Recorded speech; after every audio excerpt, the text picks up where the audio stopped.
podcast. I'm Lauren Tocci. And I'm Ryan Tocci. The headless chicken can only know where it's been. He can't see where he's going. This movie is so weird. I would have gone with the, colors of the world, spice up your life. Every boy and every girl, spice up your life. People of the world, spice up your life. That's where I would have gone. Yeah, that probably makes the most sense, and I appreciate that. Next time, sing it, though, for us in the audience. No, I will always do spoken word beat poetry whenever I'm quoting Spice Girls lyrics. I just thought you were going to get mad at me that I took a quote from this movie that actually is not a Spice Girl. One could say he's the sixth Spice, the Roger Spice. Would you maybe say spicy? And we're moving on. If this is your first time joining our podcast, thank you so much for checking us out. We are two people who fell in love in a movie theater and never quite left. We started this podcast to be a way to fill gaps in our film knowledge, like the fact that I had not seen The Goonies until I was an adult, the fact that you waited way too long to see The Godfather. And now we like to have fun film conversations in addition with still filling those gaps, like the movie that we are going to be talking about today. I.e., we just like to pick movies we want to talk about, and then we come up with backdoor ways to make them fit our premise. Actually, here's the thing. That should actually be the description of the podcast from here on going forward. I may change my whole opening. We always like to start the episode with a Tossi's Takes, but we have a special opportunity. Have you ever thought to yourself, well, I'd like to offer a Tossi's Takes. I have a hot recommendation of something I would like people to watch or listen to. Well, here is your opportunity. But it comes with a favor. If you leave us a review on whatever platform that you are currently consuming this on, whether it is via Anchor or Apple Podcasts, Google Podcasts, YouTube, wherever it might be, if you leave us a review and then DM us on Instagram or Facebook Messenger, so it's going to be at How Could You Podcast, we will ask you for a Tossi's Takes that you can offer for an upcoming episode. Yeah, I think we both are so excited to see what people, what people's Tossi's Takes are and what recommendations they have and to talk about them on the show. And also just can't wait to see people's reviews. So we appreciate you guys helping us out with that. And we're excited to talk about people's, takes and recommendations. Although family members with senses of humor, please don't troll our podcast with negative reviews. We're looking for this to be a positive experience. But our real Tossi's Takes for today, I'm going to go first because I have a film I just want to gush about. Please, everyone, please see Pearl. It's so incredible. This is Ty West's follow-up to X. It's a weird way of saying this. It's a prequel to the film starring Mia Goth, just absolutely killing it. Pun very much intended. This movie is set in 1918, which has some pretty interesting modern ties that I don't want to spoil too much about. But it's filmed and paced like a 40s movie, and it is just so incredible. It is delightful and demented, and it's honestly, if Bette Davis was alive, this is the kind of movie she'd be making right now. It's an incredible movie. I knew you were going to take it, and I'm so glad. Yeah, I mean, the follow-up to X, although a prequel, sequel, prequel, remake, reboot. But, I mean, this is maybe the best prequel. I mean, you put this in Prey. Are they maybe two of the best prequels we've ever seen that we got this year? Oh, 100%. I think the fact that we got them both in this year is incredible. Yeah. There's like this whole, cinematic universe that Ty West is creating, and it rewards you for, kind of staying with this story, and I don't know, it's just incredible. I don't want to spoil anything about it. I just want people to go and see it. No, I mean, I talked forever about X, so I'm so glad that you love Pearl, so they blend, and I'm with you. Both movies are just incredible. Can't wait to see Maxine. I think I would jump on that and be like, Tossi's Take is Ty West. I mean, check out his films. The House of the Devil. Ooh, yeah. So damn good. You have to check that out. Just a really creative, cool filmmaker. So a lot of really great stuff. I do feel like Ty West can also explain our aesthetic and the films that we're drawn to, because you are a little bit X and I'm a little bit Pearl. I'll try not to do it in the... Yeah, please don't. Absolutely. This is going to be, despite the theme of the episode, this will be a non-singing podcast today. What's your Tossi's take? Moon Age Daydream. The David Bowie documentary-ish.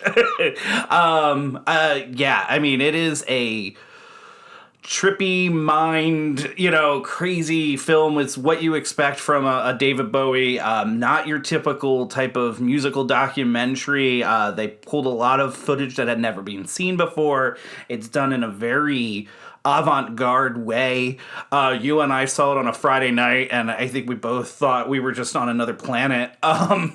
Just a really, if you love David Bowie's music, if you love David Bowie and everything, like, check it out. It's a really interesting piece of film work. Well, I also would say, too, even if you're not necessarily the biggest Bowie fan, like, this Agreed. is not something where you need to be a diehard or, like, feel like, oh, I'm coming in knowing everything about David Bowie. I think it's, like, educational in that way about his life. I think the early interviews that they intercut throughout the film are really incredible. I mean, you feel like Ziggy Stardust by the end of the film. It's awesome. Yeah. Like, it is such an incredible experience. We saw it in IMAX. We sat way too close to the screen. Yeah, that was on me on that one. But I mean that, actually, it's weird. It sounds like a complaint, but it's not, because I felt like I'm in the movie. I'm in the colors. Like, yeah. It was a really cool experience, which, is a really great Tossi's Takes given what we're going to be talking about today. Yeah, I think it segues us quite nicely. All right, so we're obviously talking about Spice World today. I don't think it should be a shock to anyone who's listening, or if you're listening for the first time, if you check out our Instagram, I'm sure you could understand and peg me as a massive Spice Girls fan, and that this was a very important period in my life, which we will definitely get to. Our How Could You for this is something that I really feel ardently that this film needs more attention. So my how could you is, how could you not feel nostalgic about this film? It is the 90s in just a perfect, dreamy, colorful, like, encapsulation.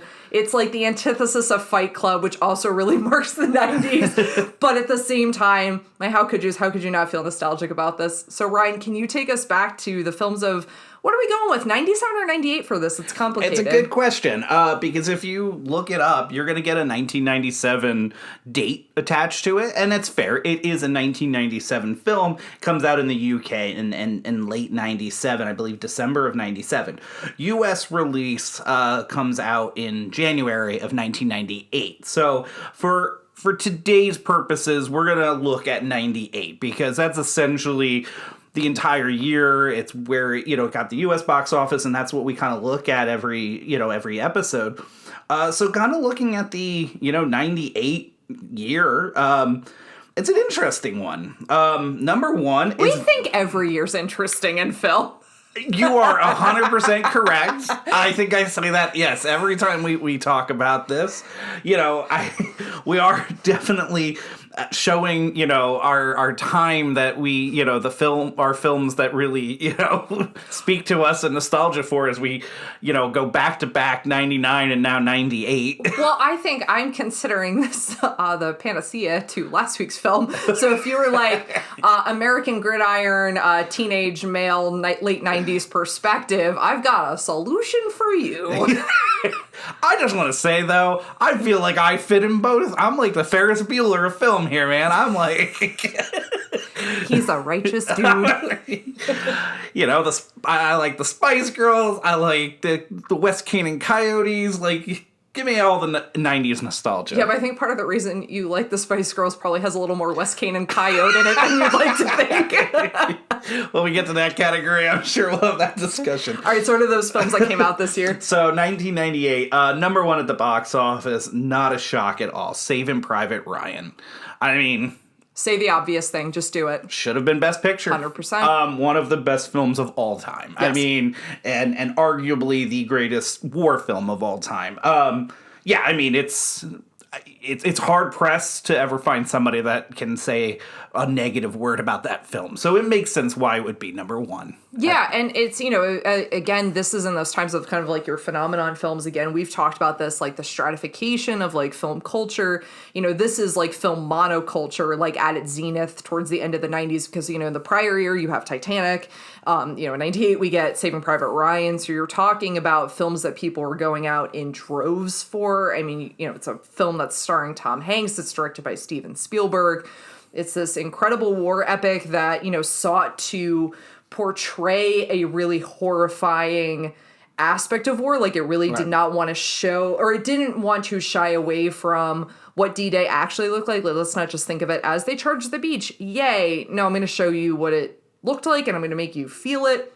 I have distinct memories of seeing that for the first time, so it is no shock it's number one. Yeah. Then going from there, Armageddon, which, was huge. I mean, there's no question that was going to be in a top 5 of the year. So coming in at number 2, I'll call it, Aerosmith's Armageddon. Yeah, sure.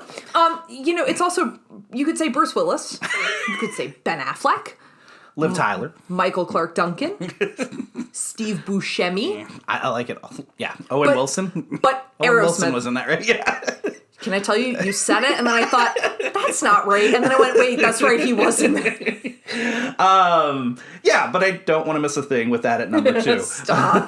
Then we get a whole patch of comedies coming up here. So, Something About Mary, A Bug's Life. Yeah. I don't know if I ever actually have seen A Bug's Life. You had Bug's Life on DVD when we first got together. That means nothing. That's true. You did. You know what? Can I tell you? I think you won the A Bug's Life DVD in that machine at Carmike. That does sound like something that would happen. That I'm sure our audience feels better for knowing that. How much did I just age us by saying you won a DVD out of a carnival machine at a movie theater? Out of curiosity. Are we 90? Then we got Dr. Dolittle. Okay. Rush Hour. And then Armageddon Part 2, Deep Impact. I'm just saying, Elijah Wood, if you're listening, why are you stumbling up that mountain, homie? She's got a baby that she's carrying, and she's walking up that mountain like a boss to avoid the apocalypse, and you're just falling all over yourself. You want my hot take? Yeah, go for it. Here's my Tossie hot take. Yeah, go for it. Deep Impact, much better film than Armageddon. Podcast over. Why do you end the podcast every time? Honestly, can I tell you, so we have 2 not so great cinematic debates that have been raging in this household. One of them is, which is better, Air Force One or Con Air? Which I believe we may have discussed on this show. Yes, and then the other is this one, this Deep Impact Armageddon debate, which has come up and reared its ugly head before. There might be a germination of an episode here. Ooh, this does feel like, let us know if maybe in those reviews to get your Tossie's takes on here, let us know if, you want to see, or just give us a comment if you want to see an Armageddon versus Deep Impact episode. My asteroid greater than your asteroid. I'll agree with that. Oh, I just heard it back in my head. Then we got Godzilla and Patch Adams. So that rounds out our top 10. 45 minutes into the episode, I finished our top 10. Can I tell you? That's like a pretty solid top 10. Ooh, I don't know, man. I don't think that's that bad. I mean, they're all recognizable, but I don't know. Where did this film fall into play? This came in at number 67 at the box office. So that's surprising. But something that we have to say right off the bat, and we'll talk about it when we get into the production of this film, it's not a failure. People have to know that. You can make all the jokes you want about it, and we're going to talk in a very positive light about it today. And maybe people are just kind of listening to us going, this movie was a huge success. So let's just get that out of, even though it came in at number 67, it was a huge success. So that's what kind of where it puts us at with the box office for Spice World. Well, and I think it's important to note, there is no denying the phenomenon that was the Spice Girls. So, let's take a history into the Spice Girls phenomenon that I know all too well because I was such a massive, disgustingly huge fan of the Spice Girls. They're very important to me at this time of my life. You're going to bring into a lot of choreography on this episode, aren't you? Truly and honestly, so we recently screened this as part of our Nostalgia Cinema series at Civic Theater in Allentown. And I was watching the movie, doing the choreography, because I still know quite a bit of it, which is... Looking like Amy Poehler in Mean Girls. I was out in the aisle like, you can't see it, we're dancing. But I think, the Spice Girls were, a really important phenomenon. I know hit at a particular moment in my adolescence that feels significant. But essentially, the Spice Girls were formed because this was a response to the boy band phenomenon of the late 80s and early 90s. Because you have to think about this. This does, predate Backstreet Boys and NSYNC, who then actually become a response to the Spice Girls phenomenon, which is, interesting. But and they would go on to inspire a lot of girl groups. But like how this was formed was, this was not a group of friends who decided to form a band, although that's kind of how it's purported in Spice World. There were two record producers that saw this opportunity. So the original group was 5 members, and it was Mel C, Mel B, Jerry, and Victoria. So that was the original. There was also a 5th Spice. Her name was Michelle, but this is when they were under the name Touch. So they were trying to like identify like what exactly their style was going to be, the music that they were going to develop. And so the girls were involved in that process, not necessarily writing the music, but like kind of in the conceptualization. Michelle quit the band because she didn't want to put the effort forth in rehearsals. Like, they didn't ask her to leave. She left. She was like, I'm out, too much. She's the Pete Best of the Spice Girls, man. That reference. But... Well, I think it's very apropos considering, why we have Spice World to make a Pete Best reference. Okay, that's actually really fair. So I think the interesting thing about this, so Michelle leaves, Emma Bunton comes in, and then they rename. And we're all better for it. Yeah, relax.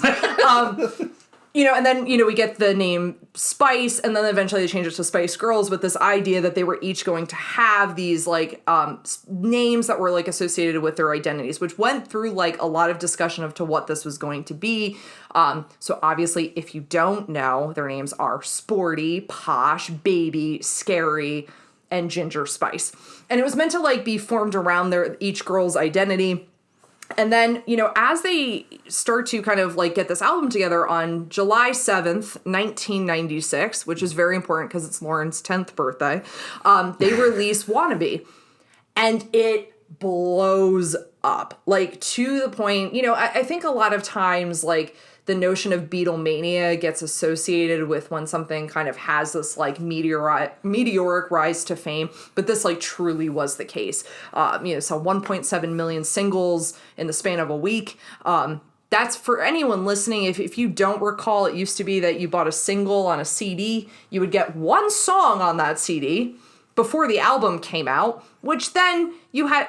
Did you hold on to your singles when you got them from the wall? Man. I mean, those were great. But then you had to like go buy the album. Always had like the best ones because you got Yellow Ledbetter and like a whole ton of like extra great B-side songs that you never saw on other albums and stuff like that. So there were some really, or you'd get like a live version of a song. Sometimes those singles were really quite awesome. Tassi, you're totally right. I mean, again, just dating us beyond belief. 100%. This whole episode is. But again, a CD, folks. That are it's around. They're coming back though, which is weird. I also like to go. You kind of almost hinted that maybe Spice Mania was bigger than Beatlemania. No.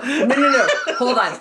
I am not trying to suggest that. Please, everyone, put your pitchforks away. No, what I'm trying to suggest is, and obviously this is a British pop band, so that that comparison is going to be kind of baked in. But it really, like, the phenomenon was intense. So much so, it gives light to this production of why they wanted to make this film because, people were really enjoyed the kind of culture and the vision around the Spice Girls. They took their notion of like girl power, which was like very important to the band. They wanted to have like a very like pro-feminist stance, they wanted to empower young women. They actually took this idea from the band Bikini Kill. That's where the girl power thing originated, or where they kind of pulled the inspiration from. And they really wanted to make sure that each of the girls like had their own identity, that, young women could identify then with them, to show like different facets of femininity and to like empower women through those images. It worked. I was like a massive fan. I loved the girl power thing. Didn't feel like facetious or like little kid to me. It felt like didn't feel put upon or anything. No, it felt like, yes, like this is awesome, and they were like doing this like great pop music. So that's how the band gets formed. And the massive like celebrity attention to this, how rabid people felt. I mean, the single Wannabe was like the biggest thing that year. You also think about like the landscape of like 90s music at this particular moment. Like Spice Girls becomes kind of singular in that way in terms of like their branding and their style of music. Not that other pop music didn't exist, but they were doing something kind of special and different. And would this be around the time, if you don't know, that's fine, the rise of, like, TRL? I know we discussed that a little bit on our last episode because of the time period, but, like, I would think that, if I'm remembering correctly, this had to blow up hugely because of MTV. And I know there's a lot of complaints about the change from rock to pop at that time period, but I also think, like, at this time, like, MTV starts courting a different age demographic of audience. Right. Like, I think whereas MTV for a long time was your, mid to late teens or late 20s kind of crowd, even creeping into your late 20s. I think with the introduction of kind of these, like, pop icons and this pop culture, I think what you start to see is that, like, drifting. I think TRL is, like, the great space for that because I think that's what they were highlighting and encouraging. But yeah, there is always that kind of complaint of, like, MTV wasn't MTV anymore. Like, and it's like, well, like, no. I mean, the second MTV started playing anything other than music videos, it wasn't the original concept. It was evolving with its audience. And what the Spice Girls offered was, something that felt like really female and affirming.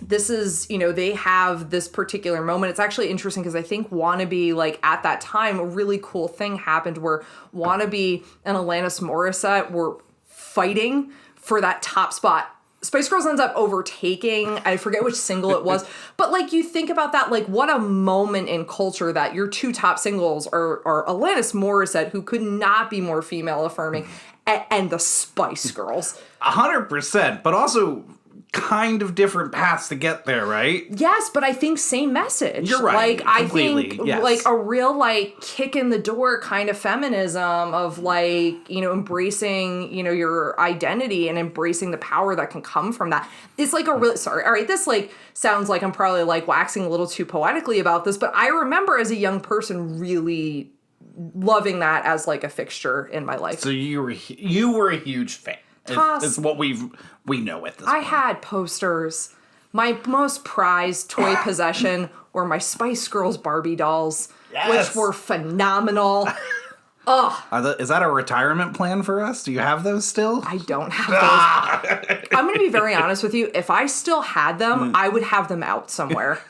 Well, I mean, wouldn't be shocked by that. No, I mean, look at our house. It's just toys everywhere. But, this was such a phenomenon. And we have to talk about this, the film that gets made because of the Spice Girls phenomenon.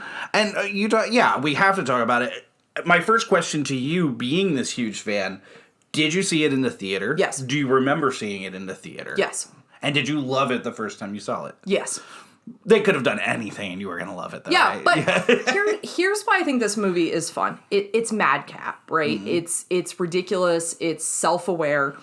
But it's not demeaning in its self-awareness. It, like, knows what it is, but at the same time kind of celebrates what's supposed to be fun about this bit. You have this imagined lifestyle where they're traveling around in a bus that has, like, the British flag covering it. Like, the bus that is like a TARDIS, like, makes no sense what the dimensions of space are. It was bigger on the inside. Yes. But, like, it was this imagined reality of, like, oh, this is what they're doing. But at the same time, like, weirdly, this movie, like, tackles concerns of, like, their identity. What does it mean to have too much fame? What does it mean, like, when fame becomes so all-consuming that you feel like you don't have space to just be yourself anymore? What does it mean to be connected to roots? What does it mean to support, women in their journey towards motherhood? What does it mean to get pigeonholed into one identity and experience? This movie, like, tackles some stuff in a really fun way. Man, I just thought we were going to talk about a goofy we're gonna get poppy movie. You guys just added a lot of layers to this onion. All right.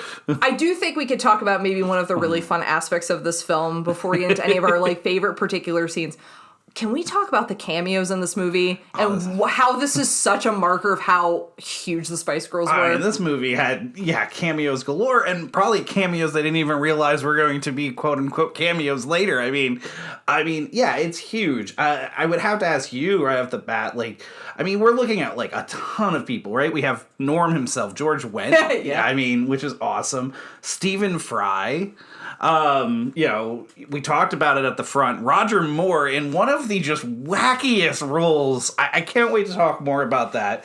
You know, I'm glad we got to revisit this movie because it had been a bit since we've this is the second time you and I have seen it together, and I always forget how bonkers the entire movie is. And, it's absurd. But, you know, I mean, but there's such a great people in this. I mean, the great Alan Cumming. Oh. Like, are we going to talk about, like, you know, this film and some of just the real thespian major actors that were in it? Like, do you have a favorite? Well, here's the cameo? thing. It's Alan Cumming. Yeah. Because, first off, Alan Cumming and everything is just incredible. And, you know, I am interested because he has such an incredible theater background, like exactly how he ends up in this movie because of the fact he ends actually up because of his theater background, exactly. How so? Well, Ginger Spice, Jerry Halliwell, saw him as Hamlet. And literally when she was like, that's somebody we need in this movie. We need to put, and that's how he ends up getting this role. Very different. Yeah. And here's the thing. You and I have been lucky to see Alan Cumming live twice in a production of Cabaret and in a production of Hamlet. Yeah. And I completely get why you'd be like, he has to be in this. But it's interesting to me, like, that this kind of, like, British theater elite ends up in this movie because you have Richard E. Grant in this movie. Right. Richard E. Grant, who he talked openly about the fact of was very concerned to take this role. Wait, why? Well, because I hate to sound like this, or I hate to say this, and I think he thought maybe the movie was going to hurt his career. That it was like, you know, beneath him, or he was going to get, you know, like you're almost taking a step back. So he really didn't want to take it, declined it. His 9-year-old daughter was a huge Spice Girls fan. Obviously. Was like, you have to take it, you have to take it. He ends up deciding, well, I want to do this for her. Ends up taking the role. And as he jokingly said, he goes, yep, for 2 more semesters after that, I was the coolest dad in the world. It was the greatest thing. He goes, and then after 2 semesters, we hit that stage where, oh, I never liked the Spice Girls. And a bunch of, you know, the Spice Girls became uncool. That's a fallacy. He did talk about, though, how many years later he was glad that this movie gets reevaluated and now has a nostalgia look to it. No, the fallacy I'm saying is that his daughter wasn't embarrassed because he was in a Spice Girls movie. His daughter was embarrassed because of that facial hair decision. Why is that strip of hair doing under his chin? It's not even like a soul patch. A soul patch, like, feathers out. This was like a strip of hair. I appreciate he gives it his all, though. Like, right? He's not phoning it in this movie. But I think that's part of, like, what makes this movie work. No one seems like they're phoning it in. Yeah, is it cheeky? Of course. And as I've already said, it's very self-aware. But I don't think anyone's phoning it in. Because you brought up George Wendt. George Wendt, when he goes to strangle the screenwriter because he thinks in his mind he's like, the Spice Girls are in real danger, is the funniest thing. Like, that is a commitment to, like, and I mean, obviously the whole interaction of him as the producer and the screenwriter of them trying to conceive of a Spice Girls movie is hilarious in itself. But, like, George Wendt is so funny in those moments. I think everybody's really funny in it. Like, I mean, that's the thing. We talked about this with Weekend at Bernie's, and yeah, you have to go in it and just let go of some sensibilities a little bit and just relax and have some fun with it. But everybody's having a good time, and it's funny.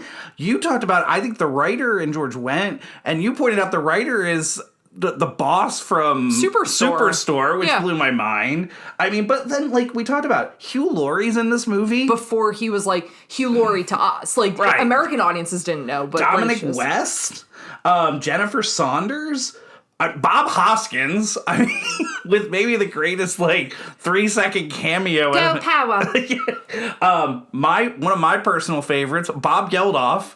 I mean, Pink from The Wall. Yes. I mean, obviously he's so influential in the music world, sure. But, you know, that's not even, we haven't even touched upon Elton John and Elvis Costello. Yeah, Elvis Costello as the bartender is hilarious. Right? You know, and then you have Meatloaf as the bus driver, who pairs up with our favorite Rocky Horror, you know, Riff Raff. Oh, yeah, that's right. Richard O'Brien, who plays the paparazzi, so who wrote and created Rocky Horror. So, it's who's who of British in this. Can we talk about the Roger Moore thing? Because, you started off the pod with this Roger Moore, quote. He is just genius throughout this entire movie. It's so absurd. He's got a different pet every time. I gotta say, the pig is my favorite. The pig is by far the best. You lost it the last time we watched this when the pig came on the screen and was feeding him from the bottle. Yeah. And just, he makes no sense. What's the other quote here? When the rabbit of chaos is pursued by the ferret of disorder through the fields of anarchy, it is time to hang your pants on the hook of darkness, whether they're clean or not. I gotta be honest, it just sounds like a Thursday to me. just a good time. When we talk a lot about, Elton John ends up taking this because he's really great friends with the Spice Girls. So that's all, he was huge. He was all over the trailers and stuff, obviously. Yeah. Jason Isaacs was supposed to be in it, but he got cut from it. Gary Oldman wanted to be in the movie because of his kid as well, but couldn't make it on the scheduling. I can't help but smile at the who's who of British theatre elite being like, oh, come on, I kind of want to be in the Spice Girls movie. It's just this, incredible, it lets you know, I think, how... I don't want to say insidious has a negative connotation, but just how much the Spice Girls permeated British culture, that this was the thing to be a part of. You wanted, it was in vogue to want to be around the Spice Girls at this particular moment in time. I want us 100% to talk about our favorite sequences in the movie, although I think we're definitely giving way of a few moments that we really, really love. I have to ask you, because it's a very important question. Ryan Tocci, who is your favorite Spice Girl and why? I was curious on how you were going to ask that. Were you going to ask which Spice Girl are you, or who's your favorite Spice Girl? Okay, and here's the thing. Maybe people of my age can remember this. I don't know if you were a part of a friend group in middle school that forced you to have certain Spice Girls that were yours, or certain members of Backstreet Boys or NSYNC that were yours. But this was a real thing in my middle school, elementary to middle school, of if you were in a friend group, everybody got assigned someone, and then that was your one. Mine was Posh Spice, which, let's be honest, paid off in dividends later on. But at the time, I was like, I am not a Posh Spice. I am not cold. I am not fashionable. I have a back brace and braces. I'm not posh. You got the hand-me-down Posh Spice. I didn't have, and if you're trying to figure out, Lauren had black hair at some point. It wasn't then, because that wasn't my natural hair color. I had blonde hair. I have no idea why I wasn't Baby Spice. Yeah, the Posh thing at no point in all the time we've known each other. I'm not Posh. I'd love Other to be. than maybe a love for David Beckham, but come on, David Beckham's left foot. David Beckham's right foot. So I will ask then, who is your favorite Spice Girl? All right. I know it's Ginger Spice. It's Ginger Spice. Come on. He likes redheads. Folks. Yeah. Probably the less we talk about that, the less creepy it is for the audience. So, it was Ginger Spice. I loved Scary Spice because her energy is so exuberant, and I love everything about her. And I love Ginger Spice too. Because Ginger Spice, especially in this movie, is super intellectual and wants to learn about manta rays, and Ginger Spice makes me smile. You weren't going with the Sporty Spice? No, there's been nothing sporty about me my whole life. That's not true. You've run half marathons. Give yourself more credit than you just listening to the Spice Girls. If you had a Spice name, what would it be? Oh, Neurotic Spice.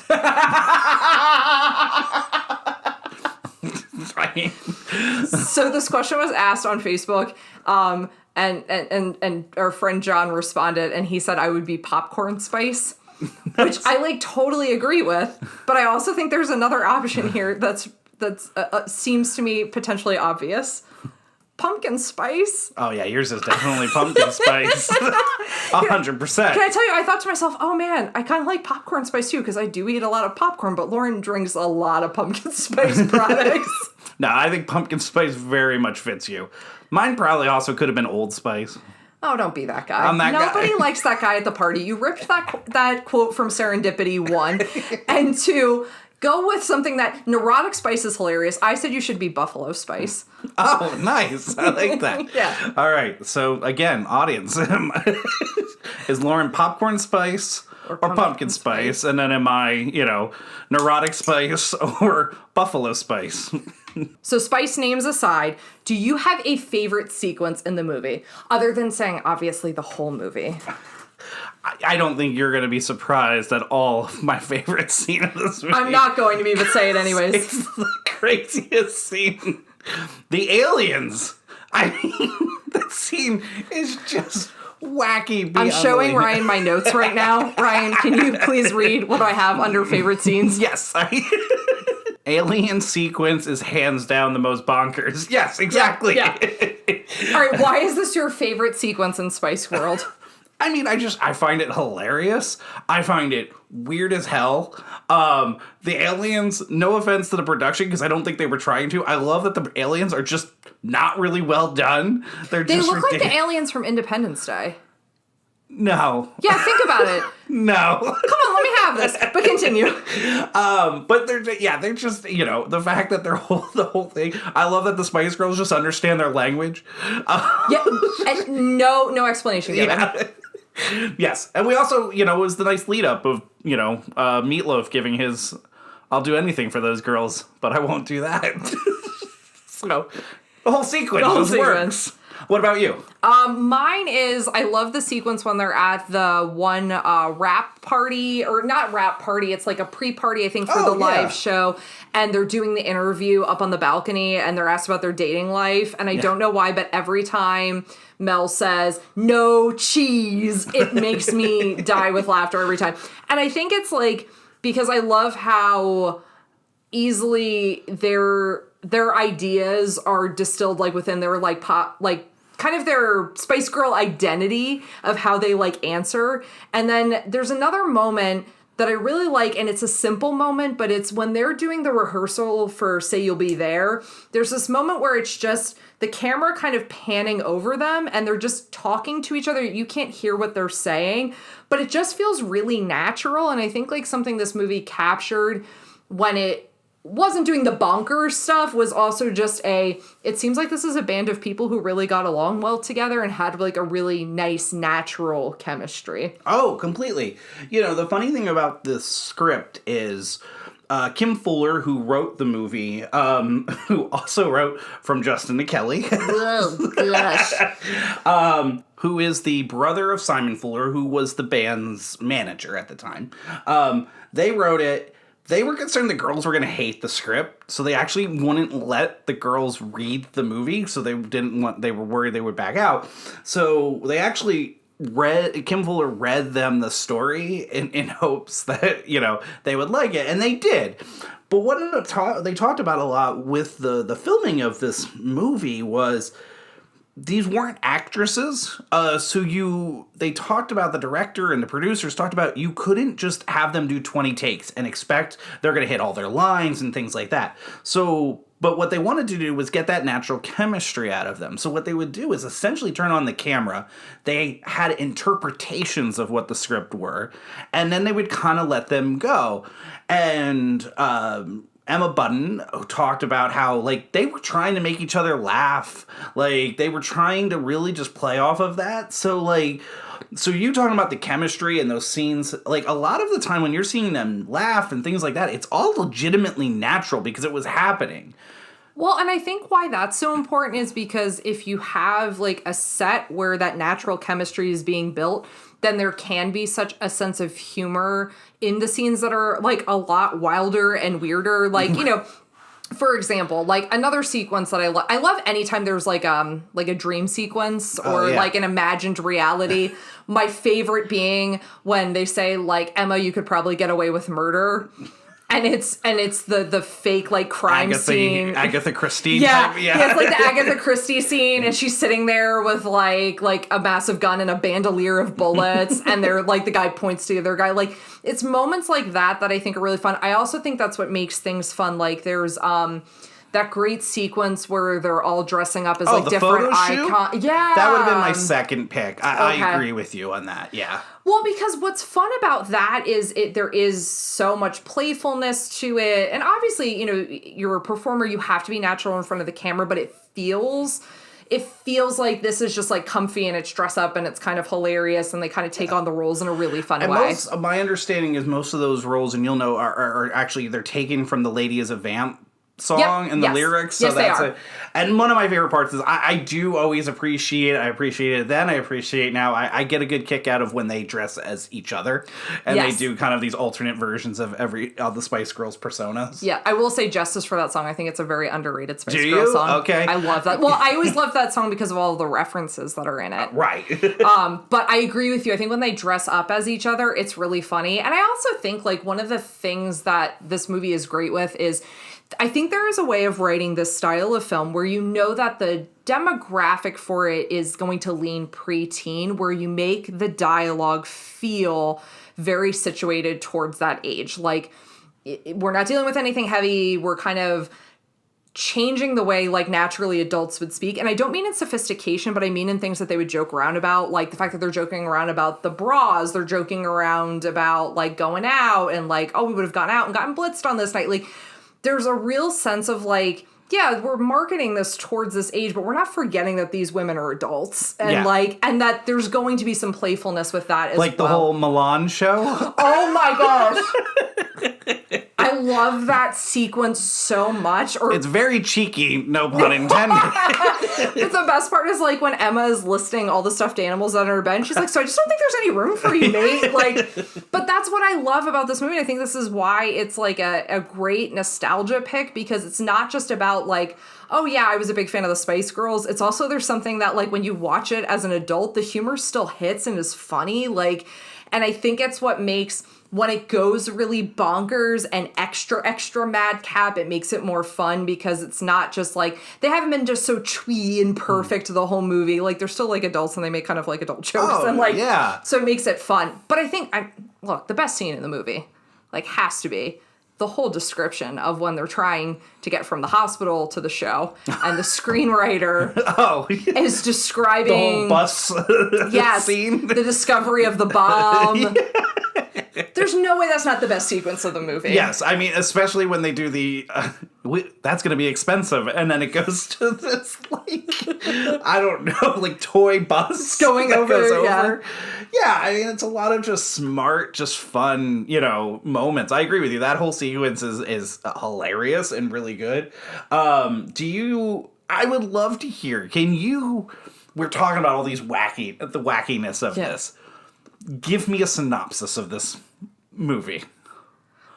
A power girl group embarking on their first live, globally televised concert, deal with complications surrounding the pressures of fame, balancing family, balancing friendships that existed before the fame, all while trying to discover self-identity, support each other, and avoid a semi-Nazi-looking paparazzi that's trying to destroy their every move.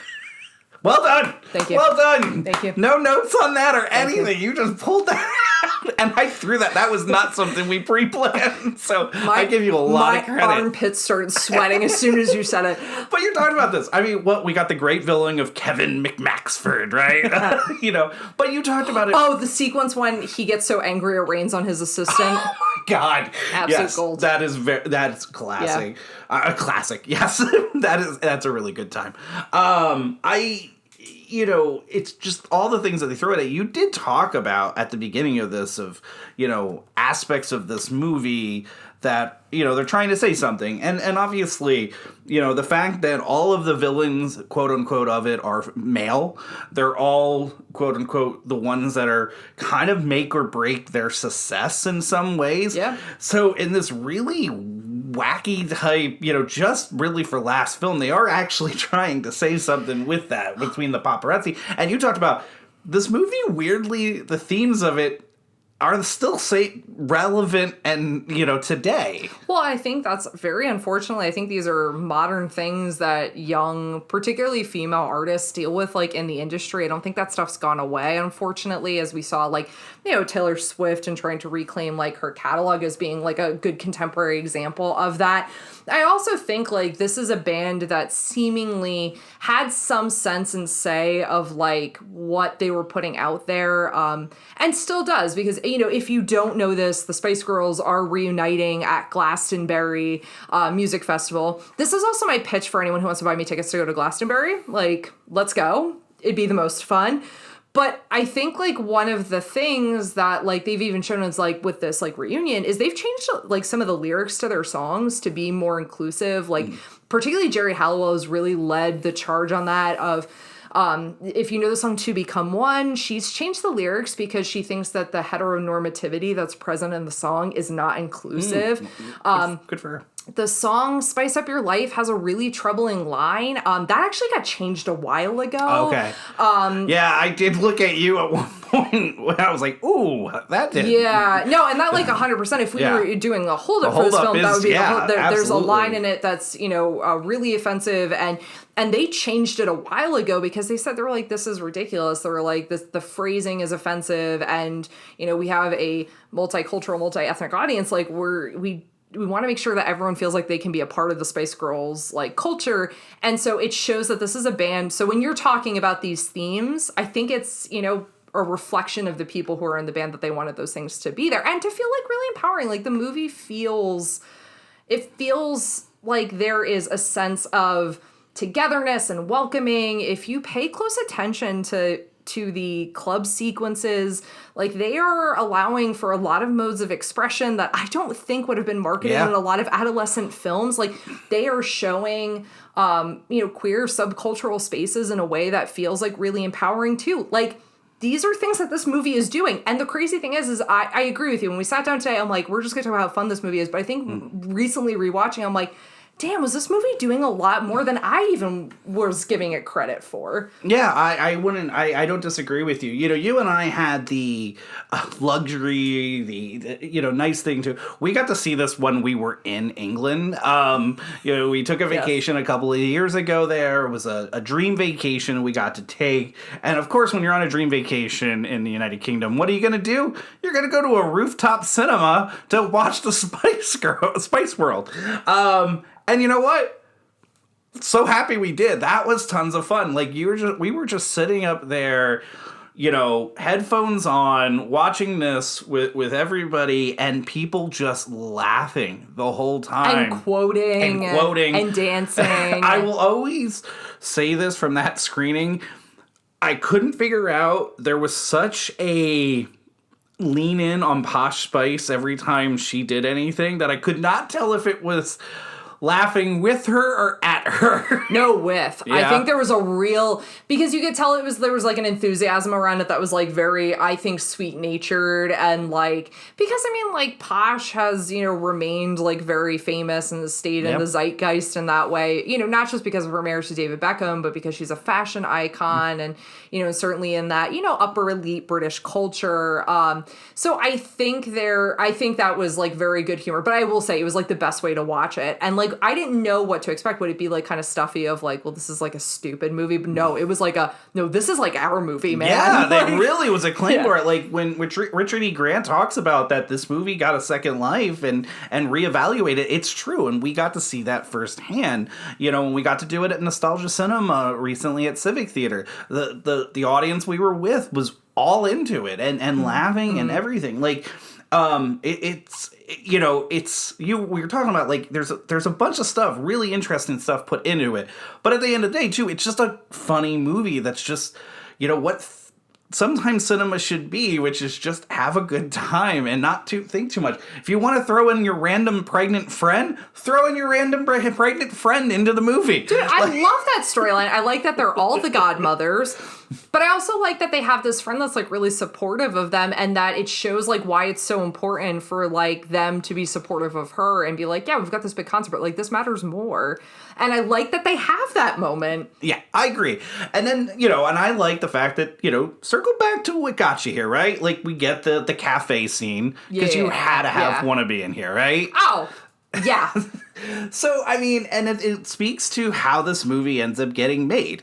This film was just trying to capture, like you said, the spice mania that was going on at that time. So it's actually a weird person actually kind of puts this in motion, which is Annie Lennox of all people.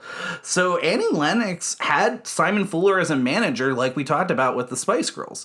Her husband had just started a film production company, and so when they decided to get together for lunch, all of them, and talk about this, and during this lunch, they end up coming up with the idea of putting this movie together and really, trying to, for lack of a better word, cash in a little bit on the success, on this movie gets made quickly. Mm-hmm. They have that lunch on November 1st of 1996. That movie is in the can by November of 1997. So within 1 year, they were ready to go. Film gets released in December of 97. So, it ends up getting directed by Bob Spears, who was huge with Absolutely Fabulous for anybody that loves British culture and British TV. Such a good show. Yeah, so, they were trying to do something really with it. I mean, they ended up taking it to Cannes before they even started filming on the movie. Ended up having so many fans show up and to shut down Cannes for a piece of the day because of this.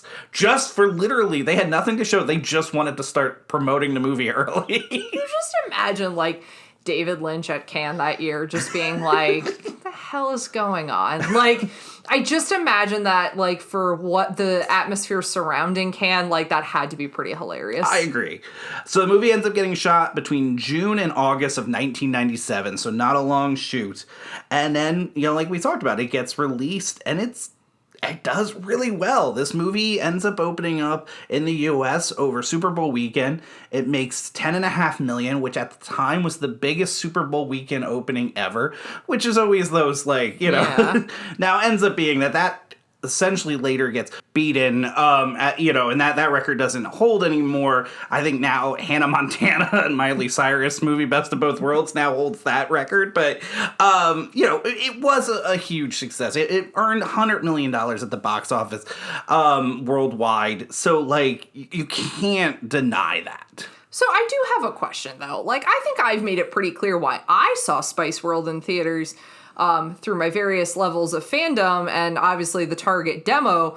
Ryan, why did you see Spice World when it first came out? Because you were not the Target demo? And I also know what music you listened to at that particular time in your life, and something about Tool and Spice World don't seem to equate. So can you explain? Wait, you're trying to say that January 98, when I was 18 years old and was a huge Tool and Pink Floyd fan, that Spice Girls were not on my playlist every... Look, I love to think of you in your multitudes, but also I'm just honestly thinking about some lines I want to draw here. I feel like any answer I give here is going to sound creepy. And nah. But go ahead. All right, you know what, I'm going to give it. And I have, we have our good friend Paul that's listening to the show, who was always a great supporter, who right now I know is cringing, and probably this entire episode was going, don't do it. Don't tell the story, man. But yeah, no, got my friend Paul. We went opening weekend, him and I. Opening weekend? I think it was opening weekend. You have no self-respect. I was during wrestling season at that time, which I just want to point out, Vision Quest put out an episode if you're into it. But, no, I made Paul go. We went. It may not have been opening weekend because literally I remember... No. Just let me think of it as opening weekend. I just remember it was just Paul and I and two other people. There was nobody else in the theater. So, yeah, you know what? I remember having a good time with it. I'm sure you did. The answer to your question of why did I go see it? Go back to earlier. Ginger Spice. So, look... this is all fair, and I'm happy that you had a fandom and love those, because like when I made Spice World references, you knew what I was talking about, which was both dismaying and really comforting. But this phenomenon like of this film like joins a proud history of bands that made movies that were hyper realized versions of themselves. Obviously, the most notable of these, the Beatles, Hard Day's Night. Yeah, I mean that's exactly what they're trying to capture. Yeah, because it has all those like dreamy sequences. Again, like not to overuse this word this episode, but like madcap energy. It's kind of like them, but again, hyper realized versions. You have the Monkees do this with a film called Head. You have and this is a little bit of a different turn on this, but Prince essentially does this with Purple Rain by having an album that is so intrinsically tied with a film. Obviously, let's take this back to Ryan in '98 and every year after, Pink Floyd's The Wall, that film, so. Yeah, I mean, you're talking about, the Elvis films, you could argue, fall into that. Yeah, 100%. Metallica has a huge one with Metallica Through the Never, which just recently Studio 666 with the Foo Fighters would fall in there. I would argue maybe Tommy, Tommy with the Who. Yeah. No, that would, I neglected to think about that one, but yeah, 100% that would fall within this. Rock and Roll High School. Oh, sure. Yeah. So anytime I can throw in a PJ Souls film, Save it, Toss. You got a Halloween episode coming up. You can talk all about PJ Souls. What about Cool as Ice? We have yet to mention Cool as Ice. So let's talk about who we'd love to see instead. Do you have... So this is like a thing that has not happened a lot. There have definitely been like teen pop artists that have been in movies, like the Jonas Brothers and Camp Rock. And you talked about Hannah Montana, but I'm curious if you could see any artists do this type of movie, who would you want to see and why? Oh, you want me to lead this question? Sure. Because I am all over the place on this episode because, I was thinking like bands that could work would be like One Direction would probably make a really good, Yes, but it has to be that they're like reuniting, and it has to start out with a scene of like Liam asking Harry, like, so did you spit on Chris Pine at Venice? That's how it has to start. Yes, I completely. Although one day, right, we're going to get the Don't Worry, Darling movie, right? Like behind the scenes film. Yeah, but I want it like directed by Florence Pugh. Yeah, right. All right, my answer, I also thought Green Day would be really good at this during their prime. You could argue they're still in, that. Garth Brooks. I'm going Garth Brooks. All right. No, seriously. All right, let me hear why. He's goofy, he's dorky, he's quirky, he likes to poke fun at himself. He's an entertainer. Like, he likes to have fun. Like, I just could see him really making this work. Is he gonna like open a closet door and there's just gonna be like the clothing of Chris Gaines behind it? No, that's the whole film, right? We gotta have Chris Gaines show up. Like, that's your villain. I don't think we've ever had an episode that's so on brand to who you are as a human being. Just like real all over the place with your pop culture and your references and your different music tastes. Right, how about this? Go for it. Wes Anderson directs a Weezer movie. I want that movie. Because it would work, right? I think it would work very much. It'd be like, I don't know, there'd just be like, felt guitars and like lots of color. And I love the Weezer idea. I think that could be a lot of fun. I really would like to see this done, but it to be Lizzo. Oh, yeah. Lizzo's social media, shout out to Casey for introducing me to Lizzo a number of years ago. Lizzo's social media is just really incredible. She's really self-effacing and like also like really beautiful and empowering also on her Instagram. But I think like some hyper-realized version of Lizzo's day-to-day is like, I don't even need her to have music in it. I kind of want, all right, maybe I just want a Lizzo movie, but I would love to see it done in this style of like her interacting with a lot of different celebrities. She does a really nice job of like bringing people like into the fold on stage. She just recently did a performance with Harry Styles that was really incredible. So like, I think there could be something really fun about a movie where she gets this kind of treatment.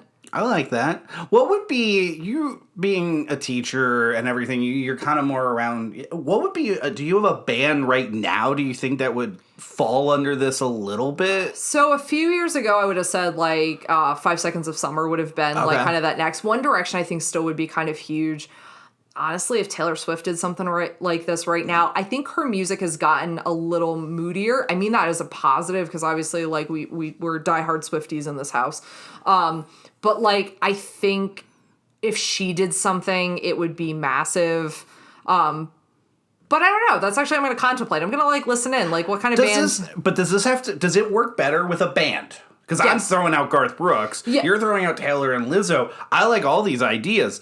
But does it work better as a band? I do think you need a lot of personalities. I do think Lizzo could pull this off by herself, though. I really do. A lot of cameos. Yes, would be cool. A lot of cameos would make this really fun. I also just keep thinking as we're talking here, this entire episode, that all we're going to get is those reviews to get Tossi's takes are going to be like, interesting stuff about film, but their music taste is just awful. We don't have a music podcast for a reason.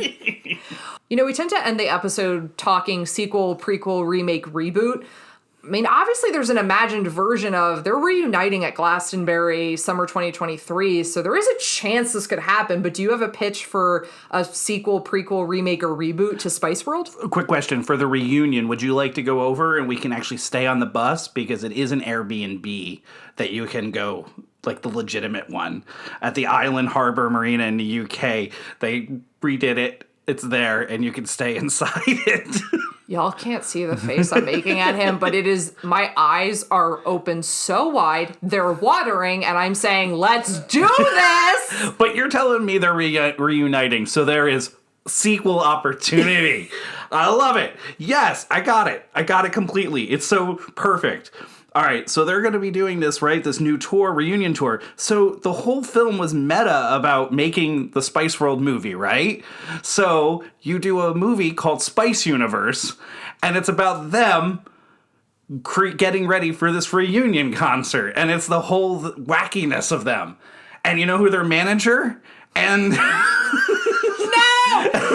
Damn it! Bill Hader and Ben Schwartz are their managers, helping all the wackiness happen. How great would this movie be? I'm telling you, this movie works, right? It should be really all great. Right, Ben Schwartz, Bill Hader aside, though. No, first off, never aside. Always within. I just didn't see it coming because we didn't talk any recasting because there'd be no reason to. So this is perfect. Someone make this. I also love that you called it Spice Universe. Thank you for that. I am so glad I got to spend the past hour talking to you about Spice World. Like, 10-year-old me somewhere is really stoked that this is what I'm doing as an adult. So this feels like some serious dreams realized. And if you've never seen Spice World, how could you not be nostalgic about Spice World? Please check it out, find it somewhere, watch it. And if not, I will happily send you our DVD copy so you can check it out or rewatch it again. We have some really exciting things upcoming that we would love to share with you. On October 8th, at Steel Stacks in Bethlehem, I am going to be co-hosting with Adriana Gober a night celebrating the work of Vincent Price. We're going to be watching The Mask of the Red Death. However, what's really important about this night is Victoria Price herself, as Vincent Price's daughter, is going to be there to do a Q&A and a book signing. This is an incredible opportunity to get to talk to someone who was very close to legend status in the horror world. But someone who is a writer, a professor, a creator. She is an incredible human being. I cannot wait to talk to her. So please check that out, steelstacks.org/film. There's still tickets available for that. On October 29th, Nostalgia Cinema is getting the spooky treatment. We are going to be watching George A. Romero's Night of the Living Dead in its beautiful 4K restoration at the 19th Street Theater at 4 p.m. So please, please check that out. They're coming to get you, Barbara. Oh, gosh, I cannot wait for that. On October 20th, we have an awesome opportunity. It's going to be on a Thursday night. We are doing a virtual trivia night with Lehigh Valley, now Philadelphia, trivia master Steve Bost. This is going to be a Halloween-themed trivia, so bring your horror, your haunted, your spooky knowledge, maybe some pumpkin spice latte questions, who knows, to that event. We'll be promoting that on social media. If you're not currently following us, please follow us at How Could You podcast on Instagram, at How Could You Pod on Twitter. You can check us out at facebook.com/howcouldyoupodcast. You can check out our YouTube page in the liner notes for this show, or you can send us email suggestions and thoughts at howcouldyoupodcast@gmail.com. Don't forget about that earlier offer. Write a review, send us a DM on Instagram, and you can get a Tossi's Takes featured on the episode. And until next time, spice up your life and enjoy the Odyssey.